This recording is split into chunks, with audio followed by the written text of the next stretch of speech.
안녕하세요. 오늘 토마스 램케 선생님을 모시고 사물의 통치, 푸코와 신유물론들, 네, 이 책이죠. 이렇게 이렇게 번역이 됐는데요. 네, 이 책에 대해서 오늘 어, 강의를 해주실 토마스 램케 선생님을 모셨고요. 저는 그 사회와 통역 등을 맡은 강지아라고 합니다. 어, 먼저 그 지금 화면에 보고 계시는 강의를 진행할 텐데요. 강의가 진행되는 동안에는 그 다른 소리가 들어가지 않게 음소거를 해주시고 들어주시면 감사하겠고요. 그리고 강의가 끝난 후에 잠깐의 쉬는 시간을 갖고 그리고 제 미리 보내주신 구글 폼으로 미리 보내주신 질문들을 다루고 그 다음에 채팅방에 질문을 남겨주시거나 아니면은 카메라와 그 마이크를 켜고 직접 질문해 주실 분들은 한국어로 하시면 제가 통역해서 질문해드리고 또 영어나 독일어로 직접 해주실 분들 있으시면 직접 대화하셔도 되고요. 그러면은 그렇게 진행해 보도록 하겠습니다.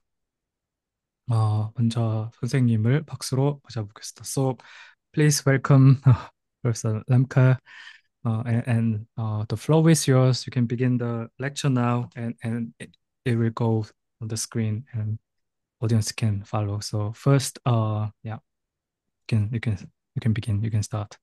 Yeah. Okay, thanks a lot for the introduction, and I'm very honored to have this opportunity to present some of the ideas of my book, The Government of Things, Foucault and the New Materialism. It just came out in Korean translation to you. Um, Before I focus on some of the ideas the book proposes, let me start with a longer quote that also served as a motto for my book. It's a quote by Foucault. Um, I think that you are completely free to do what you like with what I'm saying. These are suggestions for research, ideas, schemata, outlines, instruments. Do what you like with them. I could tell you that these things are trails to be followed, but it didn't matter if they led, or even that the one thing that did matter was that they didn't lead anywhere, or at least not in some predetermined direction. I could say they were like an outline for something. It's up to you to go on with them or go off on a tangent. End of quote. In my talk today, I will follow Foucault's invitation to consider his writings and his conceptual propositions as trailed to be followed. As many scholars before in different disciplines and for very different purposes, I will selectively take up, adapt, and transform his ideas and concepts in approaching issues and questions that Foucault himself did not address or that remained marginal to his historical and philosophical agenda. From gender studies to post-colonial theory and the environmental sciences, to name just a few, Foucauldian concepts have been adopted for theoretical and empirical work. Despite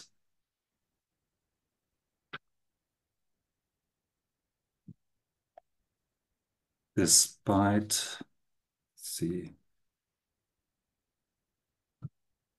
that beside the despite that Foucault did not really tackle these questions himself. The purpose of the following talk is therefore what Brian Masumi once termed working from Foucault after Foucault to revise and update what he once called the toolbox for addressing contemporary problems. And the contemporary problems lead me to the remarkable development in the social sciences and the humanities in the past 2 decades, the rise of the new materialisms. Theoretical perspectives and empirical studies that focus on the diverse and plural forms of materiality are replacing and complementing research on social constructions, cultural practices, and discursive processes. New material scholarship does not represent a homogeneous style of thought or a single theoretical position and disciplinary perspective. Rather, the new materialisms encompass a wide range of different approaches and theoretical orientations. Some take their inspiration from ancient atomism, while others turn to modern vitalism. References to Derrida's deconstructivism are taken up as perspectives from complexity theory. There are also works that rely on theorems from quantum mechanics or principles from evolutionary theory. New materialists criticize the idea of a natural world and technological artifacts as mere resource or raw material for technological progress, economic production, or social construction. They aim at a new understanding of ontology, epistemology, ethics, and politics, to be achieved by overcoming anthropocentrism and humanism, the split between nature and culture, linguistic or discursive, idealism, social constructivism, positivism, or naturalism. New material scholarship shares the conviction that the linguistic turn or primarily textual accounts are insufficient for an adequate understanding of the complex and dynamic interplay of meaning and matter. New materials often stress that the focus on discourse, language, and culture not only leads to impoverished theoretical accounts and conceptual flaws, but also results in serious political problems and ethical quandaries, as it fails to address central challenges facing contemporary societies, especially economic change and the environmental crisis. It was this political dimension of new material scholarship, the way it connects the rethinking of materiality to the matter of politics, that captured my interest in the new materialisms in the first place. But from the start, I also felt some uneasiness, especially concerning the hype of the new, the overblown ambitions and the rhetoric of rupture some new materialists employed. Also, I was bewildered to see how many representatives of new materialisms sought to distinguish themselves sharply from what now came to be labeled the old materialism. I was convinced that new materialisms were raising important questions, but I was much less sure of the answers they provided. My initial interest led to a more profound engagement with the new materialisms, materializing in the book entitled The Government of Things, Foucault and the New Materialisms. The book was published originally in 2021, and my talk draws on some of its arguments. I'm trying to achieve three things with this book. First, the book offers a critical review of a range of different strands of new materialism. Graham Harman's project of an object-oriented ontology, Jane Bennett's vision of a vibrancy of things, and Karen Barra's proposal of an agential realism.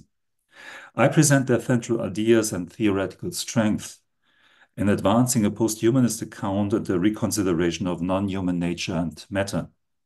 However, the discussion also exposes unresolved tensions and conceptual ambiguities that seriously affect the theoretical claims of these post-humanist ontologies, especially the turn to aesthetics and the focus on ethical questions at the expense of political concerns. I will also show that the political purchase is mostly limited or even ambiguous, sometimes in sharp contrast to the self-declared and rather bold objective of providing what Jane Bennett calls a more radical theory of democracy, end of quote. That was the first point. The second, I identify in Foucault's work, or I identify elements in Foucault's work that make it possible to address some of the concerns and issues new materialists raise. I'm particularly interested in the idea of a government of things Foucault proposes in his lectures at the Collège de France. This more than human analytics of government relies on the concepts of the dispositif, of technology, and the milieu. I explore the theoretical perspectives and critical prospects of the idea of a government of things, arguing that Foucault's work on government goes beyond the concern for ethics and forms of subjectivation to address the entanglements of humans and non-humans. The concept of a government of things makes it possible to arrive at a relational and strategic account of agency and ontology. Putting forward the notion of dispositif, a comprehensive understanding of technology, in the complex reading of the milieu, this perspective not only significantly differs from the problematic tendencies in the new materialisms laid out in the first part of the book, but opens an avenue for a more material account of politics. At least this is my argument in the book. And the third point I would like to achieve with the book, I argue that combining the theoretical toolbox with contributions from science and technology studies makes it possible to come up with a more convincing theoretical account of material practices and a better understanding of politics. This theoretical synthesis, Foucault and science and technology studies, also provides a way of putting flesh on Foucault's concept of environmentality as a contemporary form of government. This seeks to govern the environment as aleatory events and human and non-human practices emerge rather than operating directly on subjects and objects. Thus, the book explores the theoretical potential and empirical prospects of a relational materialism based on Foucault's idea of a government of things. It suggests new ways of engaging with Foucault's work by proposing a more than human understanding of government and spelling out important analytical and critical dimensions of his work. As I don't have the space and the time to present the whole argument of the book in detail, I will focus on the third part, where I suggest that we can align the Foucauldian analytics of government with STS work, science and technology studies work. I will start by briefly presenting Karen Barat's critique of Foucault's work and Foucault's understanding of a government of things. The next part of our presentation will flesh out and further elaborate the idea of a government of things by drawing on and engaging with recent development in science and technology studies, the goal being to deliberately address political questions and normative issues. Combining the conceptual and empirical strength of STS with an analytics of government makes possible what Brown and Whatmore call a more fully materialist theory of politics. I will explore three important dimensions of this theoretical hybrid, which attends to the matter of politics while overcoming certain limitations and blind spots of new materialist work. The empirical investigation of ontologies, the analytic focus on the materiality of relations, and a more than post-human account. Okay, now first I start with explaining a bit the idea of a government of things. In new materialist scholarship, Foucault's work plays an ambiguous role.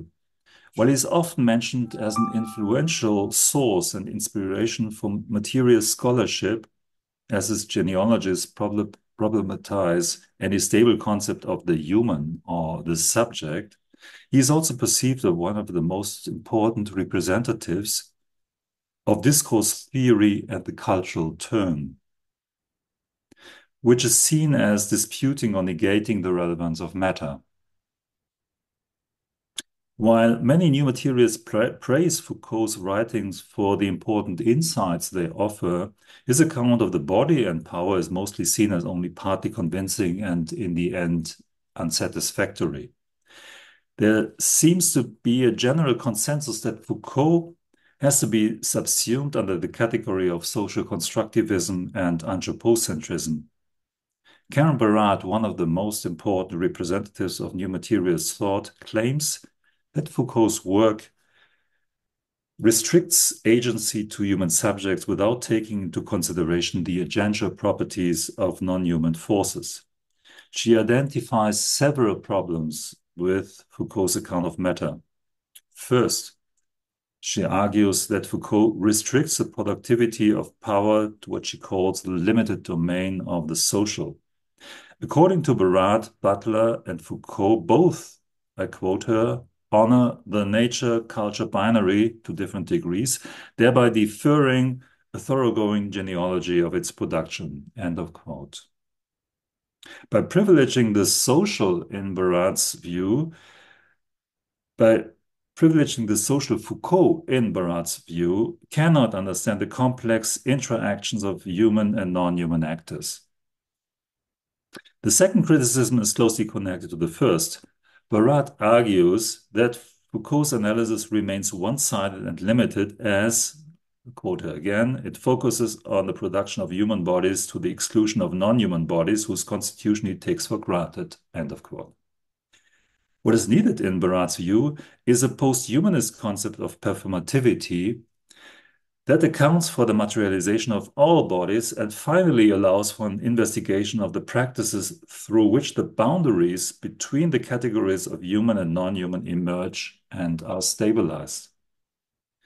The third concern addresses what Barad considers Foucault's unsatisfactory account of how, again a quote, the precise nature of the relationship between discursive practices and material phenomena, end of quote, is articulated. As Foucault, according to Barad, takes for granted the boundaries between nature and culture, human and non-human, he also fails to give an adequate account of the complex and dynamic relations between meaning and matter.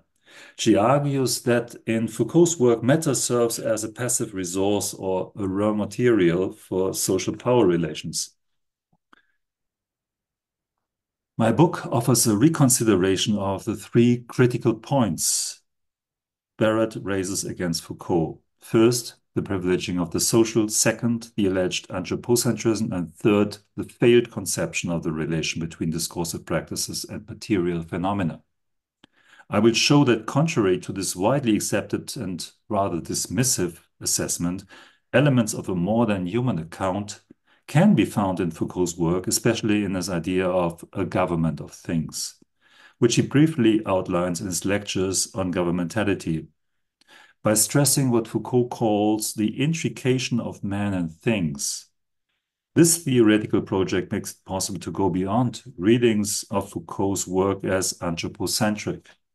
It is informed by elements in Foucault's writings, but these aspects he never systematically developed. I will focus on three elements that respond to Barad's critical points.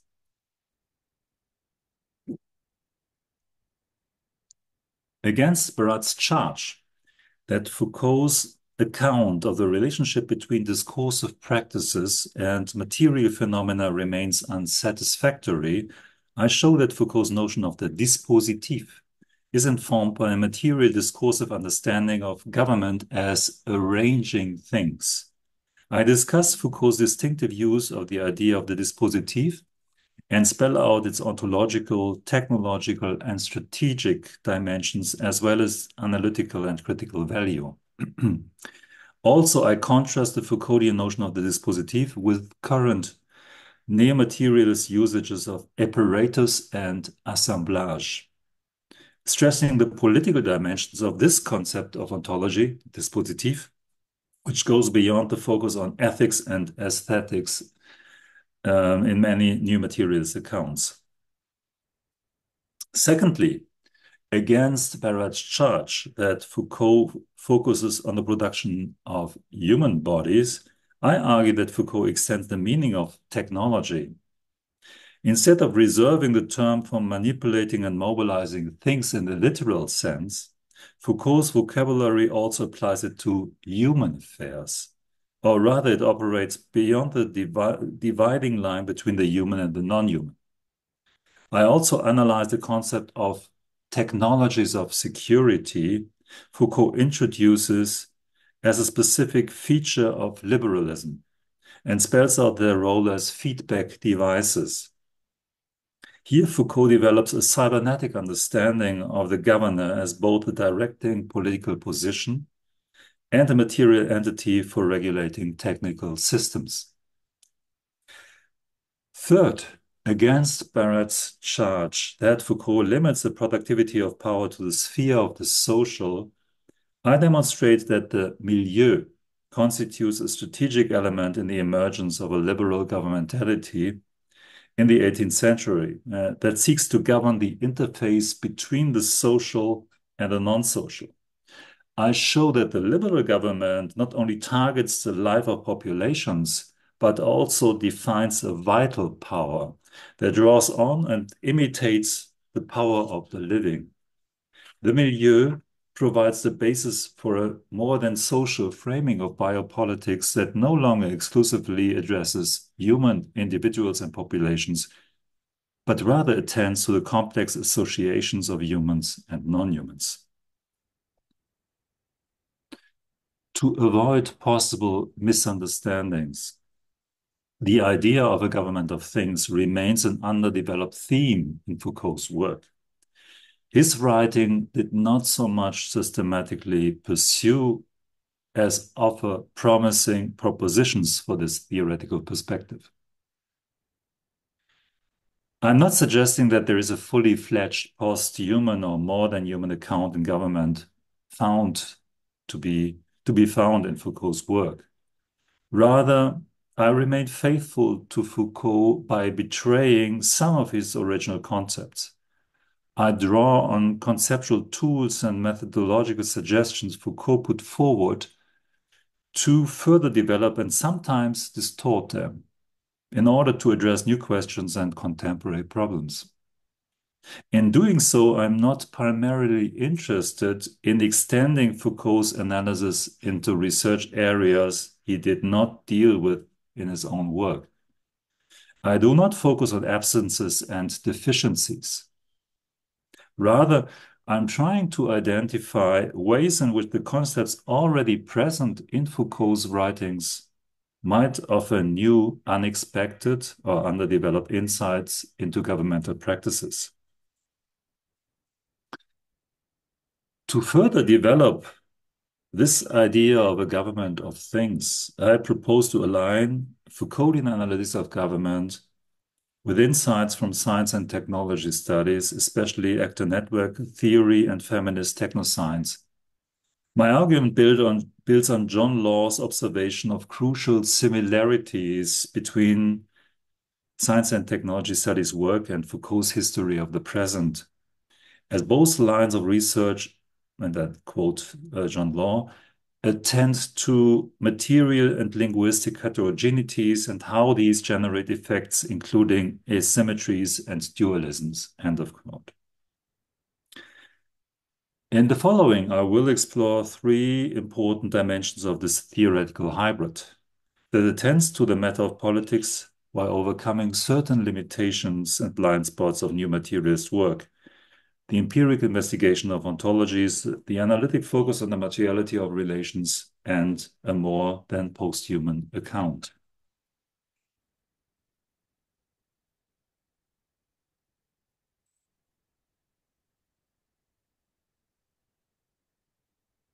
New materialisms share with STS work and Foucault's analysis of government an interest in ontological questions. However, they conceptualize ontologies in very different ways. The concept of the real in new materialist literature is often presented as something transhistorical, transcendent, and universal.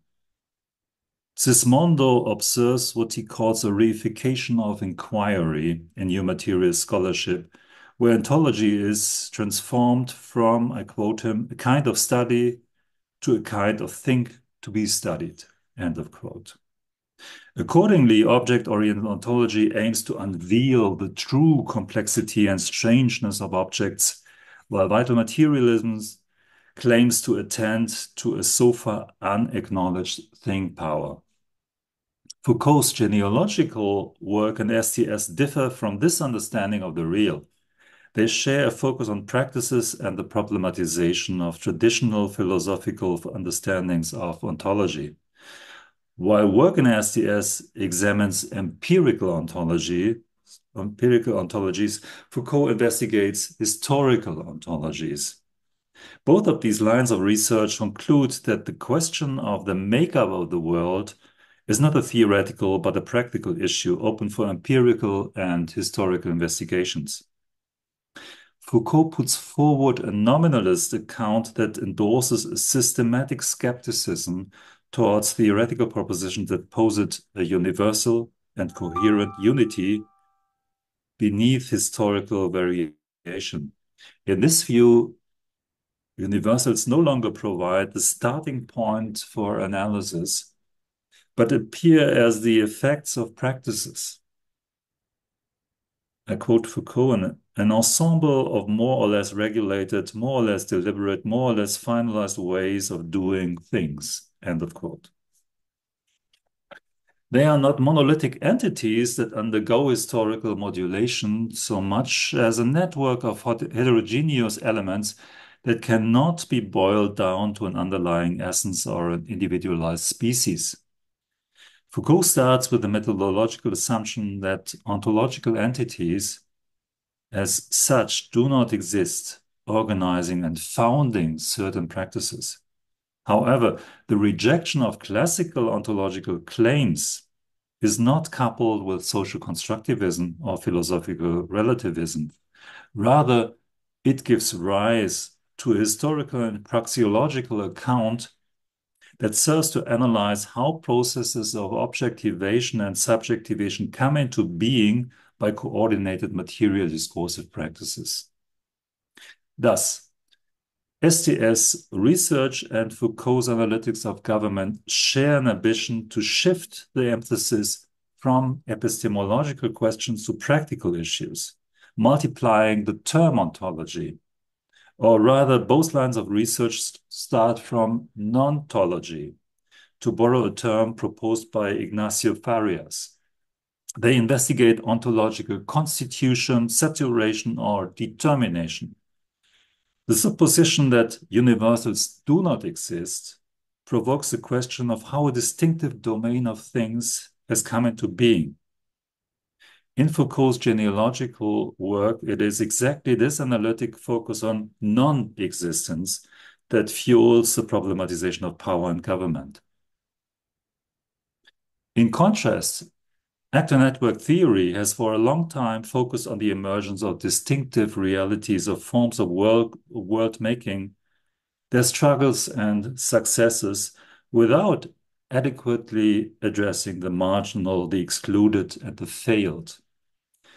It was only recently that actor network theory took up the nontological question more explicitly.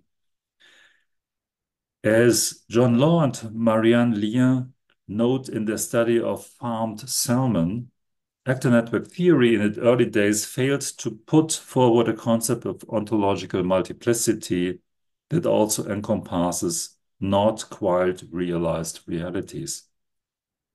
The research focus on emergence comes at a price, as it results in reproducing and revisiting or reviving instead of destabilizing and undermining dominant practices of othering. As Law and Lien stress, it is important to, I quote them, attend not just to ontologies enacted, but also their shadowland of alterities, end of quote.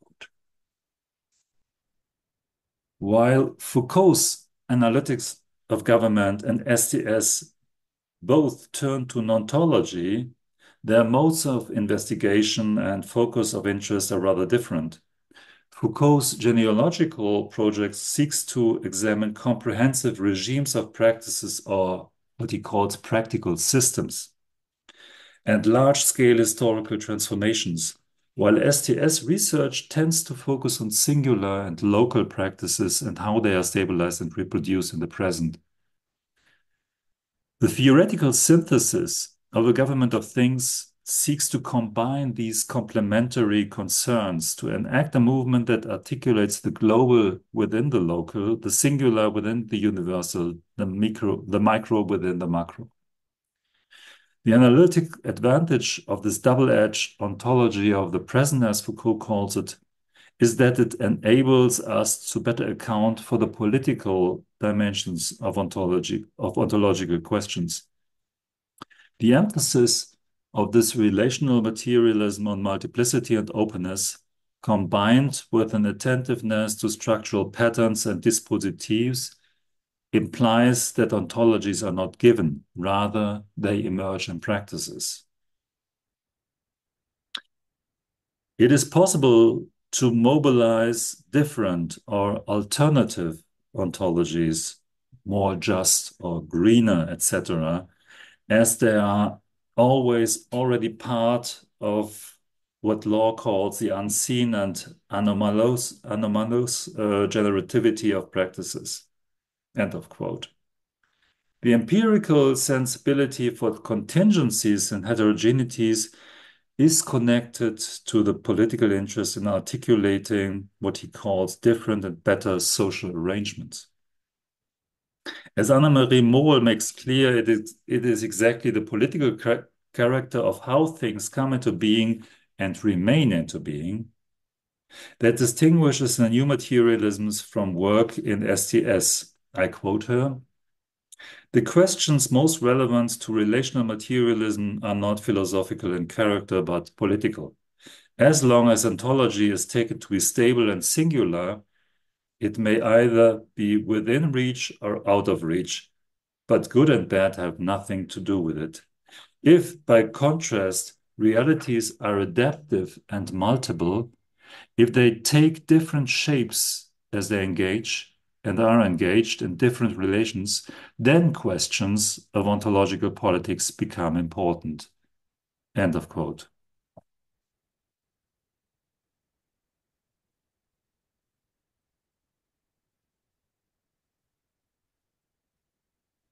While new materialists stress the importance of emergence and event, they often still remain bound to the problematics of action.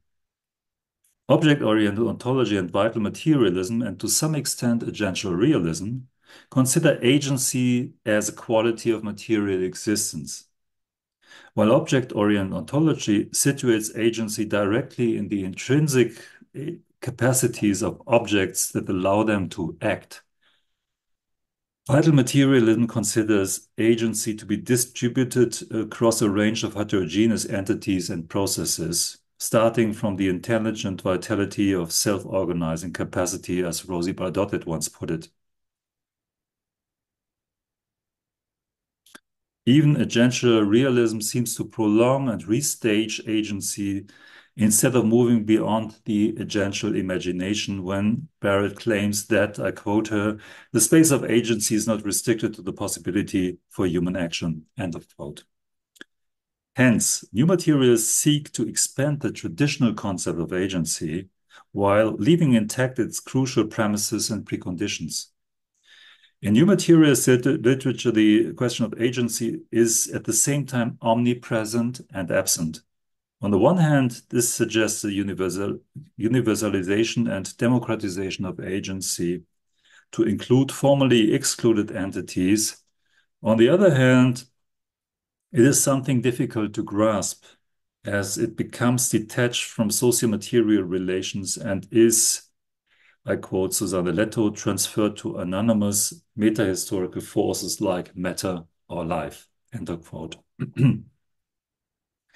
Abrahamson and his colleague point out that this understanding of action is the counterpart and complement of scientific research methods that stress determinate causal effects.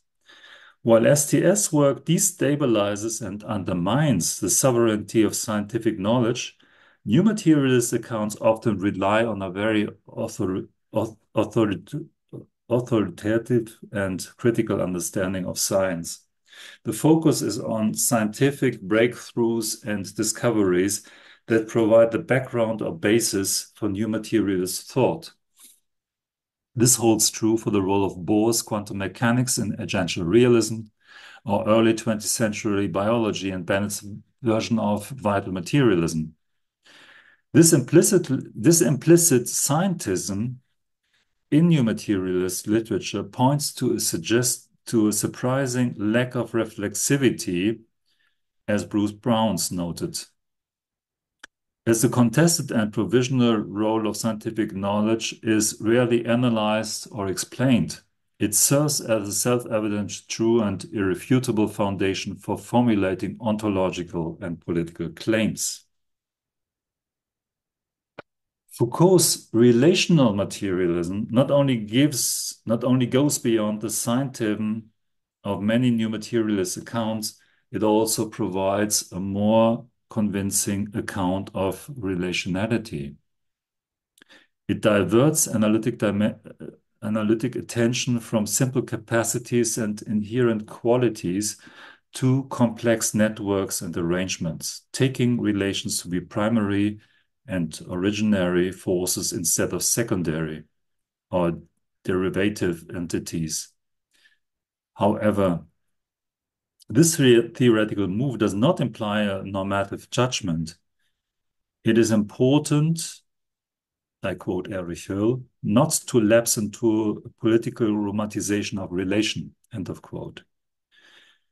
The shift from individual actor and their capacities to the dispositives that allow for certain emergencies rather than others, that does not mean that relations are per se good or bad.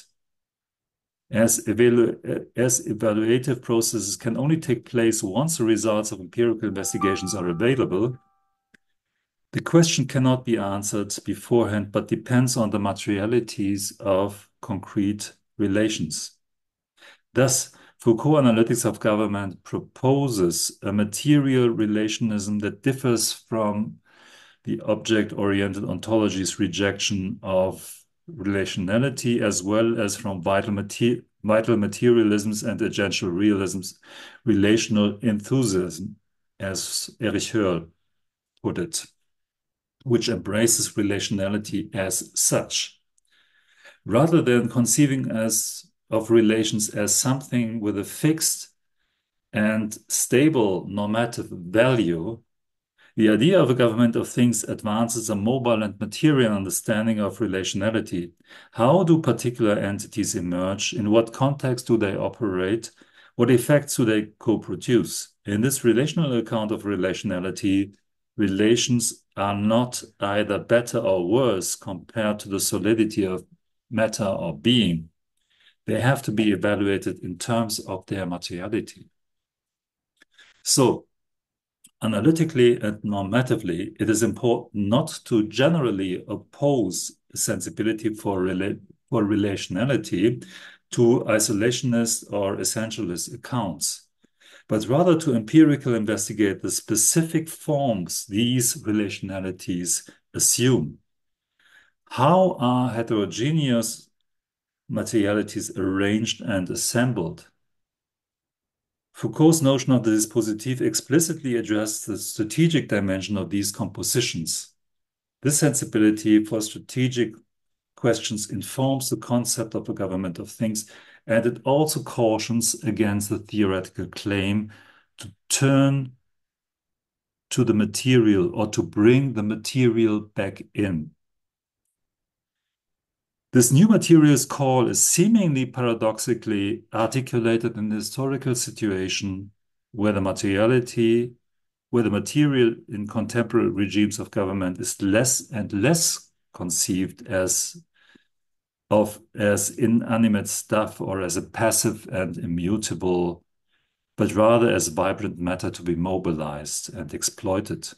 In this light, the focus on material agency does not go beyond human control and governmental technologies. Rather, it is a central element in them. I will come back to this point in the conclusion.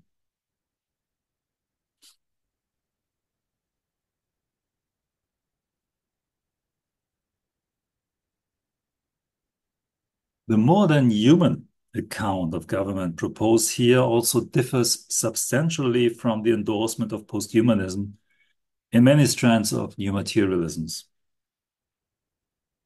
While the rejection of anthropocentric modes of analysis is certainly a necessary theoretical move, there are at least three caveats, historical, analytic, and political, that needs to be taken into account in advancing posthumanist claims and which often remain unacknowledged in new materials scholarship. The first problem concerns the understanding of posthumanism as a decisive historical break. In this reading, the contemporary world is composed of material objects, hybrid networks, and fluid identities that necessitate a different mode of theorizing. Accordingly, many commentators refer to the posthuman as a specific historical condition that is bound to a theoretical reorientation and readjustment. While more conservatively minded humanists deplore the apparent problematization of the human subject as separated and liberated from nature in contemporary techno-scientific developments, new material scholarships tend to engage in an anti-humanist celebration of this move. In this light, new materialism marks a rupture or a new threshold that takes seriously the challenge to develop modes of thought beyond the figure of the human.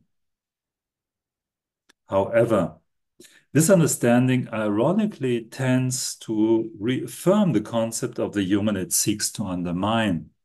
Conceptualizing posthumanism as a historical moment after the dissolution of the human inadvertently reintroduces the human as a once stable category. Thus, the categories of the human and the non-human, nature and culture, continue to operate even in accounts which proclaim their implosion or erosion. They produce the nostalgic image of a holistic and stable world before the advent of technoscience and the practices of fragmentation, disruption, and recombination that went along with it. Thus, the posthuman condition is not a historical event as it is a theoretical and political gesture. It does not mark an ending or closure, but rather an unfinished project and an incessant opening. It was the first point. The second one, there's also an analytic problem to be addressed. The historical framework of rupture and succession is often coupled with a hard and hierarchical opposition between humanism and posthumanism. Not only are humanist concerns generally opposed to posthumanist issues, as new materialist accounts gain more and more currency within and beyond academia, humanism became a theoretically flawed and finally untenable position. As a proposal to place man at the center of all deliberations is intimately tied to the legacies of colonialism, patriarchy, and capitalism, humanism is regarded, as one commentator put it, as at best naive and at worst dominating and tyrannical, end of quote. In new materialist discourses and well beyond them, humanism is generally pitched against posthumanism. It seems that we are confronted with two antagonistic and mutually exclusive accounts. This binary constellation is unfortunate and unproductive, especially given the new materialist claims to question and transgress dualisms. There's a risk of losing sight of many critical and analytical resources available within humanism once we move to the post-human condition. Instead of enforcing orders and sticking to simple oppositions, we need to explore common ground. This endeavor of working with and through humanist concerns instead of against them also gives more substance to the critique of anthropocentrism that is often expressed as a very abstract and general charge, without linking it to the problem of Eurocentrism or to post-colonial debates on alterity. As a result, the debates tends to homologize the human, thereby ignoring its internal fractures and fissures. Thus, power asymmetries and social inequalities within the human are rarely addressed, as the focus of interest shifts to the entanglements of human and non-human entities or assemblages. Paradoxically, the human that is to be left behind and superseded by a post-human picture is finally reaffirmed as something solid and stable. The theoretical shifts proposed so far, the critique of the understanding of the post-human condition as a historical event or a decisive break, and the reading of humanism and post-humanism as complementary or mutually corrective instead of alternative and mutually exclusive ontologies, prove helpful in addressing a third question within conventional accounts of post-humanism. The theoretical shift to post-humanism is sometimes accompanied by an analytic egalitarianism that tends to obscure the de facto privileged role and the planetary power of humans to affect other bodies. What is needed is what Donaldson calls a strategic anthropocentrism that takes into account the asymmetrically destructive and oppressive power of humans. Well, it's important to destabilize what Latour once called the anthropological matrix. A post-human analytics of government needs to account for the responsibility of man for endangering living conditions on the whole planet. The idea of a government of things addresses these three problems by cultivating what Haeckel calls a more than post-human account. It seeks to develop novel approaches, vocabularies, and conceptual propositions to meet the dual challenge of questioning and decentering human privilege and power, while still acknowledging the specific accountability and responsibility of human bodies. Seemingly paradoxically, it affirms the importance and indeed necessity of human action to change the devastating social and material situation of the world, while rejecting the very idea of action on which these destructive and violent practices rely. It ensures that human beings are made accountable for the violence, devastation, and destruction they inflict on both human and non-human bodies, without understanding the non-human as pure resource or passive victim of human action. The political quandary of this more than post-human account is well exposed by Astrida Naimanis in her critical engagement with the legal claim of a human right to water, promoted by the United Nations General Assembly. Naimanis shows that in human rights discourse, the commitment to social justice is linked to an understanding of water as an indispensable instrument and an exchangeable and quantifiable resource for human life and well-being. There seems to be an either-or constellation, as care for human nature seems to trump the concern for watery nature. Thus, to affirm the discourse of human rights risks negating the agency of water. To overcome this confrontational approach, Naimanis argues that we need to develop new political imaginaries that expand and complement the right to water paradigm by understanding watery nature as active and continuous with human nature. And now I quote her, it's a longer quote. It is possible to be critical of the ontology, premises, and propositions of human rights without negating the hard-fought political traction that these social justice discourse has at last garnered in a global context. Indeed, the human right to water paradigm has engendered a far-reaching, multivocal debate on our relation to water. And in this sense, it has worlded a new spaces and opportunity to give voices to alternative imaginaries, such as we find in feminist posthumanism. Both discourses gather each other up in non-linear time and respond to the silences and silencings of the other. Working out ways in which they might productively cohabit remains an ongoing project. We can recognize human rights are what we cannot not want, as Wendy Brown, paraphrasing Gatara Spivak, has suggested, even as we also imagine something more robust, something beyond the limits of ourselves alongside them, end of quote.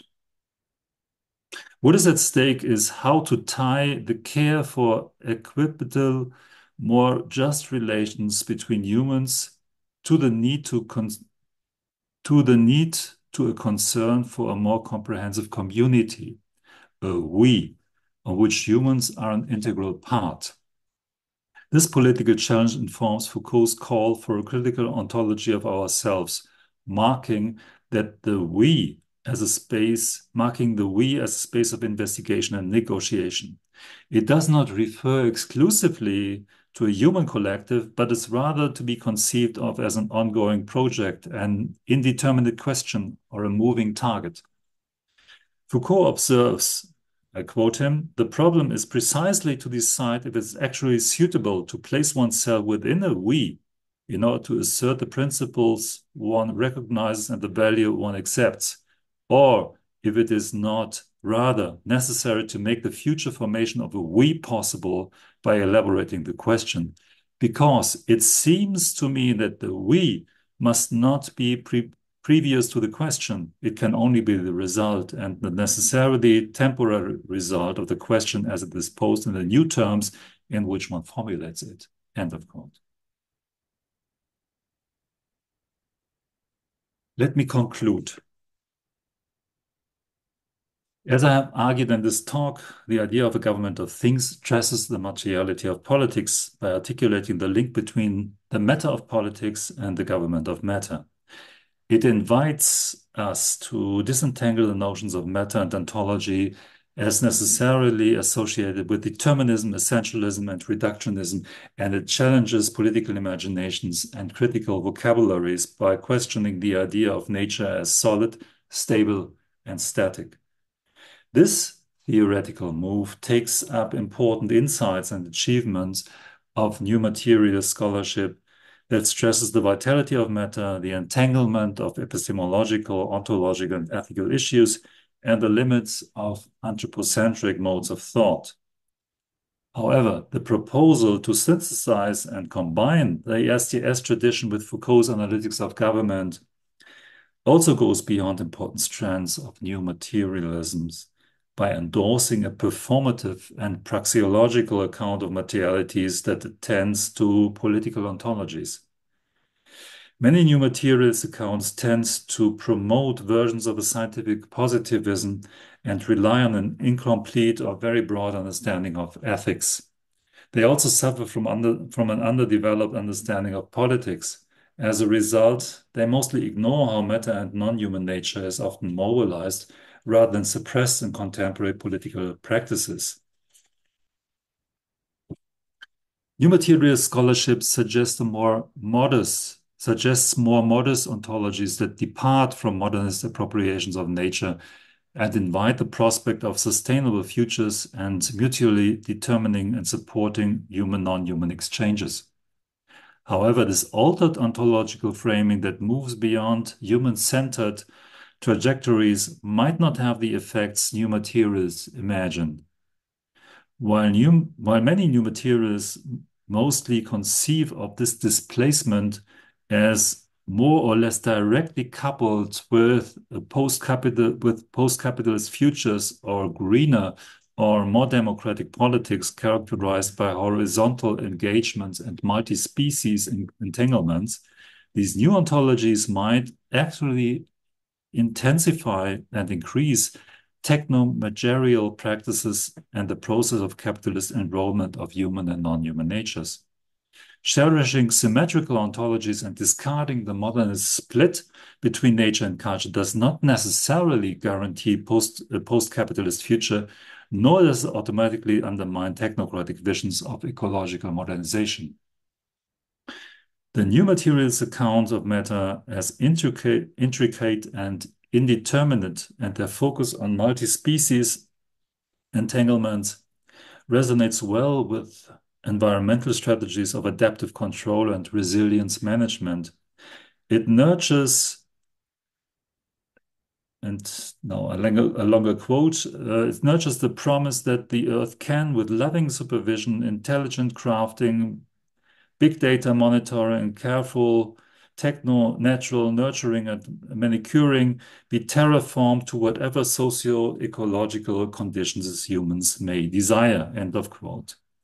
The call for a new materials ontology that assumes symmetrical ontological relations does not in itself secure a political transformation that transcends the governmental matrix. Rather, such relations might give rise to what Foucault called environmental forms of neoliberal government, the rise of a form of resilient biopolitics, and the emergence of a new set of practices linked to what Jamie Lorimer called probiotic ecologies. Thus, certain elements valued by new materialists, like the focus on agency of non-humans, or the emphasis on contingency, complexity, and non-determined nature, already inform this environmental mode of government. Contemporary regimes of power mobilize biological, geological, or technological variants of the non-human, seeking to secure or promote distinctive forms of human life. In this environmentality, non-human organisms, geological forces, or technological artifacts are neither marginalized, ignored, or conceived of as passive and inert. Rather, their doings are actively co-opted and captured for a diverse set of political, ecological, and economic strategies. This political naivety seriously limits the critical purchase of new materialisms and distinguishes their approach from the idea of a relational materialism that further develops the Foucauldian analytics of government. While the former ends in a relational idealism, as Joch has put it, the later takes into account the historical and political ontology of the relational constellation. This relational materialism is attentive to lines of flight in Deleuze and Guattari's words, and displaces concept of a closed or finite relationality by affirming the outside or the beyond of the relation that might undermine or transform the existing relational configuration. Thus, the relational materialism proposed by the idea of a government of things is also a material relationalism. It investigates the material effects of contingent encounters, examining the becoming necessary of relations so as to begin to recognize the possibility of composing these relations otherwise, as Bruce Brown put it. This experimental gesture links past, present, and future trajectories and is attentive to excessive or interruptive practices that supersede and undermine the stability and integrity of the relational frame. The conceptual proposal of a government of things makes it possible to liberate the conceptual resources of new materialisms for a more radical politics and non-capitalist projects. It opens up a political space of contestation, disagreement, and dissent that makes possible the articulation of alternative and possibly conflicting trajectories of socio-ecological futures that enact democratic practices promoting more sustainable and egalitarian human, non-human associations. Thank you very much.